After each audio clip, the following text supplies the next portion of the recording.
Os filhos do vazio, a seita que acreditava conversar com Deus através do silêncio. Há muito tempo, em uma época em que o som ainda era visto como uma ponte entre o homem e o divino, surgiu um grupo que acreditava exatamente no oposto para eles. O som era o ruído da imperfeição, o resíduo da criação, e o verdadeiro contato com o sagrado só podia acontecer no absoluto silêncio.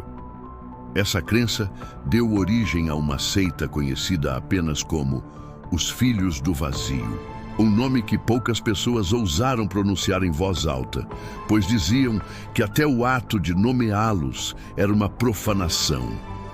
Segundo registros fragmentados encontrados em mosteiros abandonados na região do Cáucaso, os Filhos do Vazio teriam surgido por volta do século XI, durante o colapso de várias ordens monásticas cristãs e gnósticas que se misturavam a tradições pagãs antigas.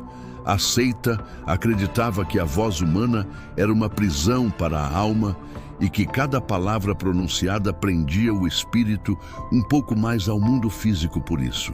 Seus rituais eram conduzidos em total mudez, nem cânticos, nem rezas, apenas a presença e o silêncio. O manuscrito mais antigo que faz menção a eles foi encontrado em 1871 por um arqueólogo russo chamado Pavel Morozov, que explorava as ruínas de um mosteiro enterrado nas montanhas do Daguestão. O texto, escrito em uma mistura de siríaco e grego, descrevia uma cerimônia chamada o Jejum da Voz, onde os iniciados passavam 40 dias em reclusão total, sem emitir qualquer som e sem escutar palavra alguma durante esse período. Acreditavam que começavam a ouvir a linguagem de Deus, que não se manifesta em palavras, mas em vibrações silenciosas. Os iniciados da seita viviam em cavernas, longe das aldeias e dos impérios.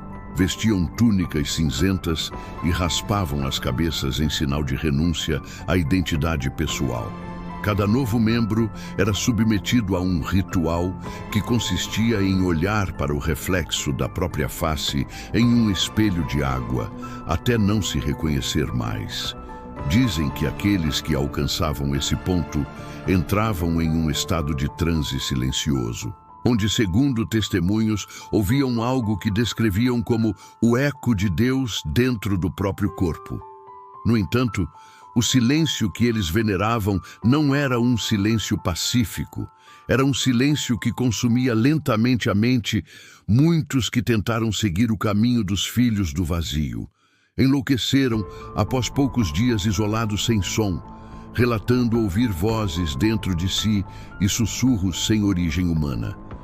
A Inquisição acabou considerando o culto uma heresia e declarou que o silêncio absoluto era uma forma de possessão demoníaca entre os séculos XII e XIII. Muitos membros foram caçados e queimados vivos, mas suas mortes foram ainda mais perturbadoras, pois, mesmo sob tortura, não gritavam. Um inquisidor francês chamado Jacques Delorme escreveu em 1238 que, ao colocar um dos filhos do vazio sob a chama, sua carne se partia e seus olhos se voltavam para o céu, mas nenhum som, nem gemido escapava de sua boca. O registro de Delorme foi posteriormente proibido pela Igreja, pois seu testemunho havia gerado pavor até entre os próprios inquisidores. Alguns diziam que, ao morrer, os corpos desses homens e mulheres deixavam um leve zumbido no ar, como se o silêncio que os consumia tivesse forma e permanecesse flutuando por instantes antes de desaparecer. Mas o mistério mais profundo dos Filhos do Vazio não está em sua devoção, e sim no que eles afirmavam ter descoberto, segundo um dos fragmentos encontrados na biblioteca de Edfu, no Egito.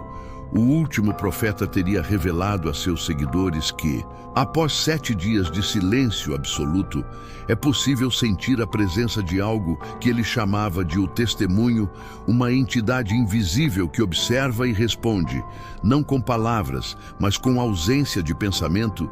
Dizia que essa presença era a manifestação direta do Criador, e que aquele que a escutasse, mesmo por um instante, jamais voltaria a ser o mesmo. O problema é que o testemunho não falava, apenas apagava aos poucos a mente daquele que o encontrava. As pessoas perdiam o nome, a memória e, por fim, a própria voz, até restar apenas um corpo imóvel e o olhar fixo no nada. Os filhos do vazio acreditavam que esse era o verdadeiro estado divino, o retorno à pureza primordial antes da primeira palavra. Em 1912, um monge armênio chamado Arakel Davtyan escreveu um livro intitulado O Som que Não Existe, no qual afirmava ter encontrado descendentes da seita em uma pequena aldeia nas montanhas do Azerbaijão. Descreveu uma comunidade de pessoas que não falavam, mas se comunicavam por gestos quase imperceptíveis e olhares profundos, segundo Davtyan. Ao passar 3 dias em silêncio entre eles, começou a sentir que seus próprios pensamentos diminuíam, como se uma força invisível estivesse sugando o ruído interno da mente. Relatou que, na última noite, sonhou com uma figura encapuzada que se aproximou e sussurrou sem som algum uma única frase: "Agora você está ouvindo." O monge abandonou a aldeia no dia seguinte e desapareceu em uma travessia pelas montanhas, mas seu diário foi encontrado em 1925, com anotações que descreviam sinais gravados nas paredes de pedra, símbolos semelhantes a círculos concêntricos, cortados por linhas retas, que mais tarde arqueólogos associaram a inscrições sumérias representando o conceito de nada divino. Hoje, estudiosos da religião comparada acreditam que os filhos do vazio podem ter sido uma ramificação extrema de correntes místicas, gnósticas e sufi, influenciadas por textos apócrifos que tratavam do silêncio como o verdadeiro nome de Deus, mas há teorias mais obscuras. Algumas sugerem que o culto jamais desapareceu completamente, que seus descendentes continuam praticando rituais de silêncio profundo em eremitérios escondidos no Cáucaso, na Geórgia e até mesmo nos confins do deserto sírio. Há rumores de que, em 1978, uma equipe de jornalistas que tentava filmar uma comunidade isolada foi encontrada morta, com os microfones derretidos e as fitas completamente vazias, sem um único ruído registrado. Um especialista em acústica que analisou as gravações declarou que o nível de ruído era tão baixo que ultrapassava o limiar da percepção humana. Como se algo tivesse absorvido o som em torno da equipe, o relatório oficial jamais foi publicado e o caso foi encerrado como acidente natural. Mas dentro dos círculos ocultistas, a história ganhou outro nome: a maldição do silêncio perfeito. Há uma lenda entre os poucos estudiosos que ainda se dedicam a esse tema, que diz que se alguém permanecer tempo suficiente em completo silêncio absoluto, sem nenhum som externo e sem pronunciar palavra alguma, algo começará a se mover dentro da mente.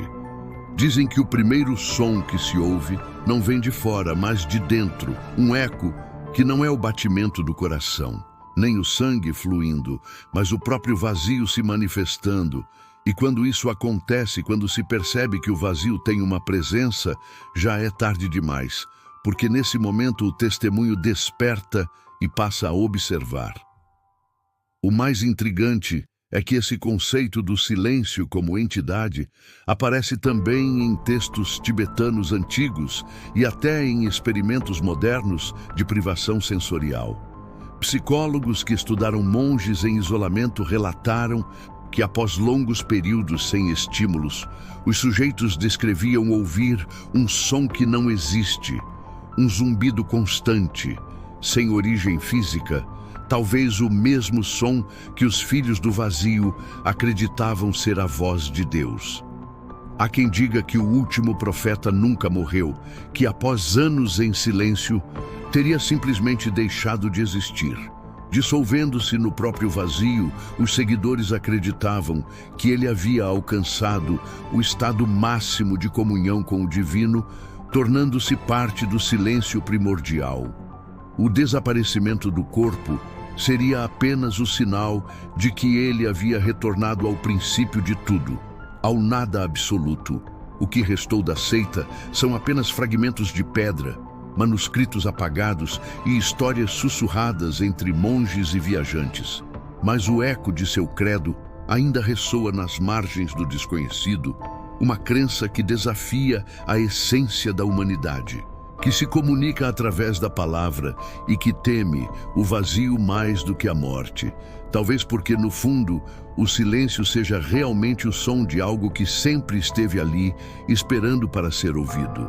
Se você ouviu até aqui, já compartilhou parte do silêncio conosco, compartilhe este vídeo e inscreva-se em Crônicas de Outro Mundo, para manter viva a busca pelo desconhecido, pois às vezes o que mais nos assusta não é o som da escuridão, mas o momento em que ela finalmente se cala.